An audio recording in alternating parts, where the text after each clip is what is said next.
Hello friend, आज हम लाए हैं एक बेहद ही रोमांटिक मूवी। इस मूवी में हमें देखने को मिलेगा कि एक लड़का अपने दोस्त की माँ के साथ गपागप करता है। मूवी की स्टार्टिंग जर्मन नाम का आदमी दिखता है जो कि स्कूल में टीचिंग का काम करता है। एक दिन स्कूल में जर्मन ने सभी को लास्ट वीक के बारे में कुछ लिखने को देता है। वही जब जर्मन घर पर बैठकर स्टूडेंट की असाइनमेंट चेक कर रहा था, तभी हम उसकी वाइफ जिनको देखते हैं वह कुछ स्टूडेंट की असाइनमेंट चेक करती है और जर्मन से पूछती है कि तुमने स्टूडेंट्स को इतने गंदे मार्क्स क्यों दिए हैं। इस पर जर्मन कहता है उन्हें कुछ खास लिखा ही नहीं है तो अच्छे मार्क्स कैसे दूं। तभी जर्मन की नजर एक के असाइनमेंट पर पड़ती है जिसका नाम क्लाउड होता है। उसने लिखा था कि वह मैं अपनी मैथ की स्टडी करने के लिए राफा नाम के स्टूडेंट के घर गया था। वहाँ पर मैंने राफा की मॉम इस्तर को देखा जो कि दिखने में काफी खूबसूरत थी, जिसे देखने के बाद मेरे पैंट में चुलबुली मचने लगी। वही मैं राफा को एक क्वेश्चन देकर नीचे आ गया। नीचे राफा की मॉम मैगजीन देख रही थी और मैं उसे लगातार देखने लगा। कुछ देर बाद मैं वापस आकर राफा को पढ़ाने लगा और राफा को बोला कि तुम्हारी मैथ बहुत खराब है,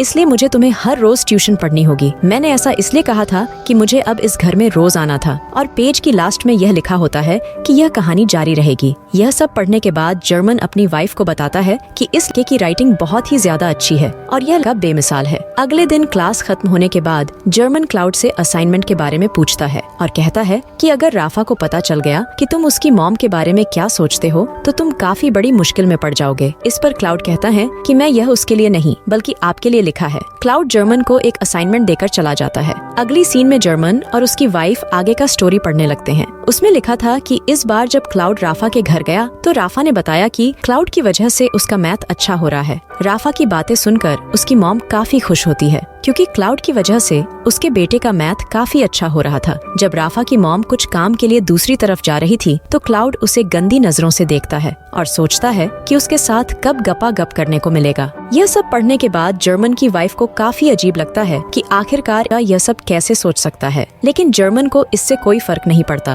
और वह क्लाउड की राइटिंग स्किल से काफी इम्प्रेस था। अगले दिन जर्मन स्कूल से क्लाउड की फैमिली इन्फॉर्मेशन निकालता है और उसे पता चलता है कि क्लाउड की फैमिली 2 साल पहले यहाँ पर शिफ्ट हुई है और वह लोग ऐसे ही कई बार घर चेंज कर चुके हैं। इससे जर्मन को लगता है कि क्लाउड परेशान है और उसे गाइड करने की जरूरत है। इसलिए अब जर्मन ठान लेता है कि वह क्लाउड को एक अच्छा राइटर बनने में उसकी मदद करेगा और फिर वह इसके लिए उसे कुछ बुक्स भी देता है। तभी क्लाउड उसे नेक्स्ट असाइनमेंट देता है जिसमें लिखा हुआ था कि इस बार जब मैं राफा के घर गया तब राफा और उसके डैड मैच देख रहे थे। तभी राफा की मॉम मेरे साइड में आकर बैठ जाती है, जिसे देखकर मुझे यकीन हो जाता है कि मैं राफा की मॉम का दिल जीतने में जरूर कामयाब होऊंगा। तभी राफा के डैड को ऑफिस से अर्जेंट कॉल आता है तो वह उसे अटेंड करते हैं। अब यह देखकर मैंने सोचा कि ऐसे ही अगर राफा के मॉम डैड के बीच दूरियां आ गई तो मेरे लिए रास्ता क्लियर हो जाएगा। ये असाइनमेंट पढ़ने के बाद जर्मन क्लाउड को बोलता है कि तुम्हारे लिखने का स्टाइल बहुत मस्त है। इसके बाद जर्मन लिखने के कुछ और तरीकों के बारे में बताता है। तभी क्लाउड जर्मन से पूछता है कि तुम मेरी मदद क्यों कर रहे हो। तो इस पर जर्मन कहता है कि तुम्हारी राइटिंग स्किल बेस्ट है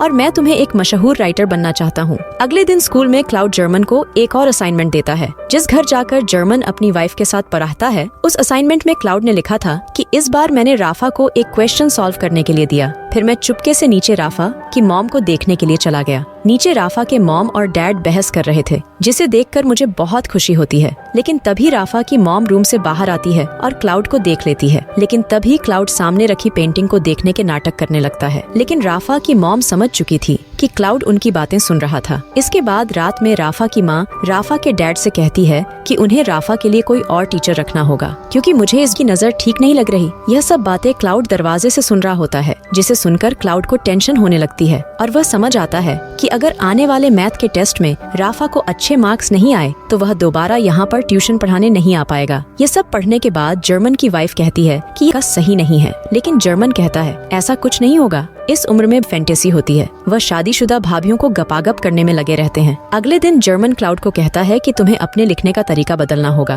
तुम लिखते तो अच्छा हो लेकिन तुम्हारा हवस वाला टॉपिक बड़ा बेकार है और ये प्रिंसिपल में पढ़ लिया तो वह मेरी फाड़ देंगे। इस पर क्लाउड कहता है अब तो वैसे भी मैं लिखना छोड़ दूंगा। तो जर्मन कहता है क्यों, क्या हुआ। तो क्लाउड कहता है राफा की मॉम न्यू टीचर रखने की बोल रही है और वह मुझे अब अपने घर में आने नहीं देगी। अगर तुम चाहते हो मैं लिखता रहूं तो तुम्हें मेरे लिए मैथ्स का पेपर चुराना होगा। अगर मैं ये पेपर राफा को दे दूंगा, वह एग्जाम में अच्छे मार्क्स ले आएगा तो उसकी मॉम राफा के लिए न्यू टीचर नहीं लाएगी, जिससे मैं उसके घर रेगुलर जा पाऊंगा। लेकिन इस बात पर जर्मन कहता है मैं चोरी नहीं करूंगा। अगर तुम राफा के घर नहीं जा सकते तो क्या हुआ, तुम इमेजिन करके लिख सकते हो। क्लाउड कहता है नहीं, मैं उसे देखे बिना एक लाइन नहीं लिख सकता। तुम्हें वह पेपर लाना ही होगा, लेकिन जर्मन उसे साफ मना कर देता है। अगले दिन जर्मन क्लाउड को रोकता है तो क्लाउड साफ बोल देता है, जब तक तुम पेपर लेकर नहीं लाओगे तो मैं कुछ नहीं लिखूंगा। बेचारा जर्मन फाइनली मैथ्स के पेपर को चुरा ही लेता है और वह पेपर क्लाउड को दे देता है। टेस्ट होता है तो इसमें राफा को काफी अच्छे मार्क्स आते हैं, जिसे देखकर उसके मॉम और डैड क्लाउड को थैंक्स बोलते हैं और उसे ट्यूशन से नहीं निकालते।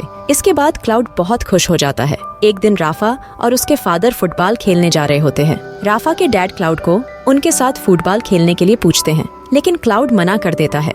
जब राफा अपने डैड के साथ मैच खेलने के लिए जाता है तब क्लाउड राफा के घर पर आ जाता है। इस समय राफा की मॉम घर पर अकेली थी और उसके पूछने पर क्लाउड उन्हें बताता है कि वह यहाँ पर अपना मैथ बुक लेने के लिए आया है। फिर काफी ढूंढने पर उन्हें मैथ की कोई बुक नहीं मिलती और बातों बातों में क्लाउड उसके करीब आ जाता है और क्लाउड राफा की मॉम से अपनी मॉम के बारे में बताता है जो अब उसे छोड़कर चली गई है। ये सुनकर राफा की मॉम इमोशनल हो जाती है और फिर वे दोनों कोल्ड ड्रिंक पीकर एंजॉय करने लगते हैं। अगली सीन में असाइनमेंट को पढ़ने के बाद जर्मन की वाइफ कहती है कि अगर राफा और उसके डैड को इन सब के बारे में पता चल गया तो वह क्लाउड को नहीं छोड़ेंगे, पर जर्मन कहता है कि ऐसा कभी भी नहीं होने वाला। इसके बाद जर्मन क्लाउड की एक और असाइनमेंट पढ़ता है। उसमें उसने लिखा होता है कि इस बार जब उसे राफा को घर पर काफी लेट हो गई थी तो राफा के डैड ने उसे आज वहीं पर सोने को कहा। फिर जब राफा क्लाउड को उसका रूम दिखाने के लिए जाता है तो वह क्लाउड को कहता है कि वही उसका बेस्ट फ्रेंड है। आधी रात होने पर क्लाउड राफा के पेरेंट्स के रूम में आता है, जहाँ पर वह राफा की मॉम को सोते हुए घूरते रहता है। यह पढ़ने के बाद जर्मन की वाइफ जियाना को काफी अजीब लगता है, पर जर्मन कहता है कि इसमें कोई गलत बात नहीं है और क्लाउड की उम्र के सभी बच्चों में ऐसी कॉमन बातें होती है। इस पर जियाना जर्मन से पूछती है कि कहीं तुम्हें क्लाउड से प्यार तो नहीं हो गया है, क्योंकि जब से तुमने उसके असाइनमेंट पढ़ना शुरू किया है तब से तुम मुझ पर जरा भी ध्यान नहीं दे रहे हो। यह सुन जर्मन कहता है कि ऐसा कुछ भी नहीं है और मुझे औरतें ही पसंद है। अगली सीन में हम क्लाउड के असाइनमेंट में देखते हैं कि राफा की मॉम क्लाउड के काफी नजदीक आते जा रही है। आगे एक रात को राफा के मॉम और डैड का काफी बड़ा झगड़ा होता है, जिस दौरान वह दोनों पागलों की तरह झगड़ रहे थे और बाहर खड़ा क्लाउड यह सब चुप कर देख रहा था। इसके बाद जब राफा के डैड बाहर जाते हैं तब क्लाउड राफा की मॉम को एक लेटर देता है, जिसे उसने ऐसे ही सिचुएशन के लिए पहले से रेडी करके रखा हुआ था। राफा की मॉम लेटर पढ़ने के बाद क्लाउड को अकेले में अपने पास बुलाती है और जब वह दोनों बातें कर रहे थे तभी क्लाउड जर्मन को इमेजिन करता है, जो उसे कहता है कि तुमने लेटर भी दे दिया और हमें बताया तक नहीं। आगे हम देखते हैं कि राफा की मॉम को वह लेटर काफी पसंद आता है, इसलिए वह क्लाउड को किस करती है और गपा गप होने लगता है। यह सब राफा खिड़की से देख रहा था और उसे यह देख काफी बुरा लगता है। लास्ट में लिखा था कि कहानी अभी बाकी है। जर्मन जब यह परछता है तब उसे टेंशन हो जाता है और वह यह बात अपनी वाइफ को भी नहीं बता पा रहा था। वहीं अगले दिन क्लास में आने पर जर्मन सबसे पहले राफा के बारे में पूछता है, लेकिन उसे पता चलता है कि आज वह स्कूल नहीं आया। ये जानकर जर्मन को और भी ज्यादा टेंशन होने लगता है, जिसके बाद वह डर के मारे टीचर को राफा के घर पर कॉल करके पूछने के लिए कहता है कि राफा आज स्कूल क्यों नहीं आया, और उसे पता चलता है कि राफा बीमार है, इसलिए वह स्कूल नहीं आ पाया। अभी यह सुनकर जर्मन की जान में जान आई है और फिर वह क्लाउड से पूछता है कि आज के असाइनमेंट में तुमने झूठ क्यों लिखा था। तो क्लाउड उसे बताता है कि उसने राफा के बारे में इसलिए लिखा था कि वह कहानी को थोड़ा मजेदार बना सके। अब जर्मन को लगने लगा था कि अगर राफा को सच्चाई का पता चल गया, इसलिए वह क्लाउड को स्टोरी लिखने से मना करता है, पर इस पर क्लाउड कहता है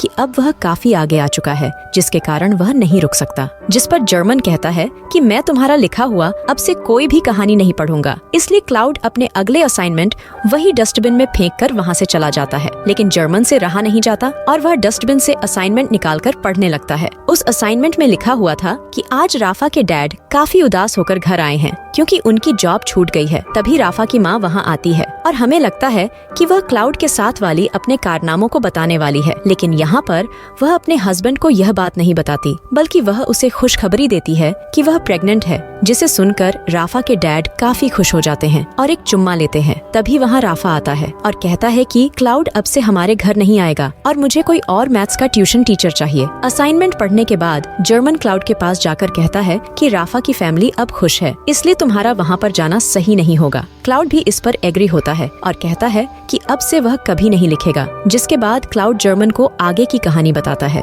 इसके बाद हम देखते हैं कि क्लाउड अपनी कहानी की एंडिंग पूरी करने के लिए राफा की मॉम के पास आता है। तभी राफा की मॉम उसे उसका लिखा हुआ लेटर वापस कर देती है। फिर क्लाउड राफा की मॉम को कहता है कि हम दोनों यहाँ से दूर जाकर नई जिंदगी स्टार्ट कर सकते हैं, लेकिन राफा की मॉम ऐसा करने से मना कर देती है। इस क्लाउड को काफी बुरा लगता है और वह रोने लगता है। अगले दिन में हम क्लाउड को जर्मन के घर पर देखते हैं। वहाँ पर जिनिया उसे देखकर कहती है कि जर्मन घर पर नहीं है। इस पर क्लाउड कहता है कि मुझे पता है कि वह घर पर नहीं है, इसलिए मैं यहाँ पर आया हूँ। जर्मन जब अपने घर पर आता है तब जिनिया उसे क्लाउड की नेक्स्ट असाइनमेंट देती है, जिसे जर्मन को पता चलता है कि क्लाउड यहाँ पर आया था। वह क्लाउड के साथ संबंध बनाती है। अभी यह सब जानने के बाद जर्मन को काफी गुस्सा आता है और उसकी जिनिया के साथ लड़ाई हो जाती है। अगले सीन में हम जर्मन और क्लाउड को बात करते हुए देखते हैं। जर्मन को खुद पर विश्वास नहीं हो रहा था कि जिस लड़के के कारण उसकी जॉब गई और उसकी वाइफ ने उसे छोड़ दिया, इतना सब होने के बावजूद भी वह उसके साथ बात कर रहा है। और फिर इसी के साथ हमारी मूवी यहीं पर समाप्त हो जाती है।